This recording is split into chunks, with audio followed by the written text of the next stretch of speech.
Alright, so this is final thoughts for my final presentation for the class.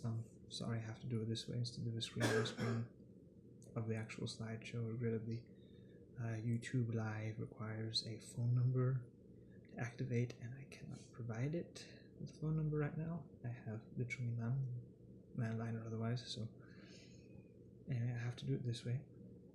So regarding the slideshow, starting with client goals, kind of loop the marketing campaign results into this one.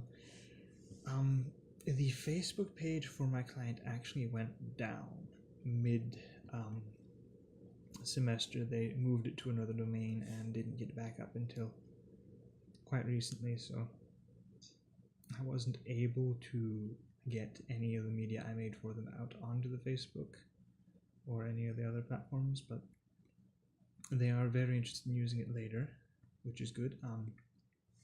Also, as far as their current goals go, KPIs, etc., again, with the page down, they didn't think to form that at the time. However, they do have some goals. They want to use a content calendar, similar to the one I showed them.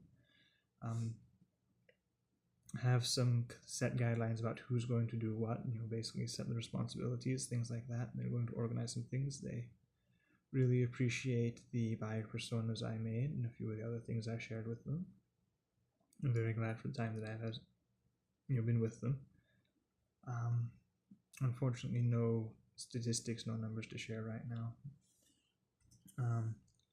Regarding the buyer personas, they really didn't change. I'm fortunate. I work actually at the company. I'm downstairs most of the time with the actual customers, but I do come up and see them all the time.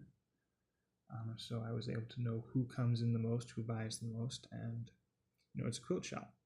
So our number one customer is usually just recently retired, looking to fulfill a hobby. They've been quilting for a lot of their lives, but now going into it a lot more because they have more time on their hands. They want to know what to spend it with. It's they're about ages 60 to 70. They've either are currently married or have been married and are now widowed.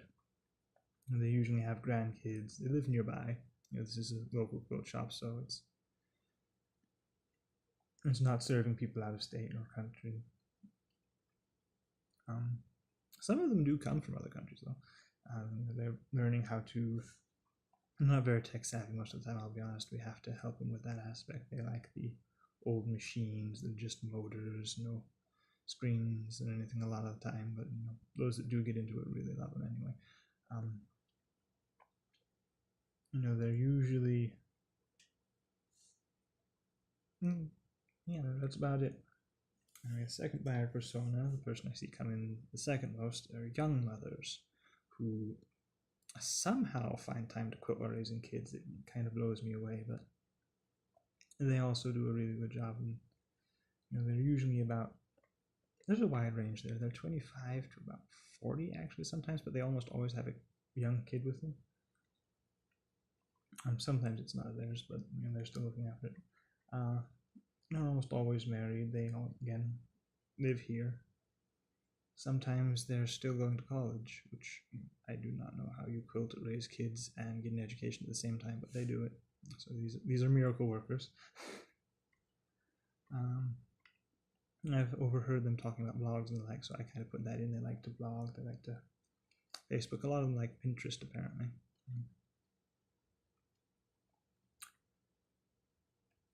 I've only been paying attention to these sort of things because of this class, so unless you think I'm an eavesdropper or anything like that, I guess it's partly true, but anyway. A lot of them are doing this, to make clothes for their kids, I guess, the really little ones. Accessories. I'm told you can't find burpees anymore. It's the cloth you put over your shoulder when you burp the baby, so they have something to spit up on that's not your shirt. Things like that. It's mostly hobby, but practical. As far as the content strategy goes, that hasn't changed. Stick with utility, pretty strong. A little entertainment, a little storytelling will be beneficial, but for the most part, with what we sell, you want to show what it can do, why it's good, and why you need it. Platforms, I recommend Facebook. It's easy to navigate, and a lot of our user base. This isn't very tech savvy. It's also very popular. Pinterest is a good one. It's just a great format to show what we do. And it has a high user basis of females, which almost everyone we get coming into the store, with a few exceptions, are. I would also recommend Instagram, just because it's very engaging, and in my conversation with some of your employees, I know that a number of them are very proficient with it, and they show me some pretty fun things they can do there. But that's only if resources permit. You don't bite off more than you can chew. This is a local quilt store. I don't know how far you want to spread yourself in the social media world. And my last thoughts is, be willing to try new things. Experiment with what you've learned. Some of the things I've shown you: the buyer personas, content calendars, content strategy. Don't be afraid to revise your vision statement, things like that.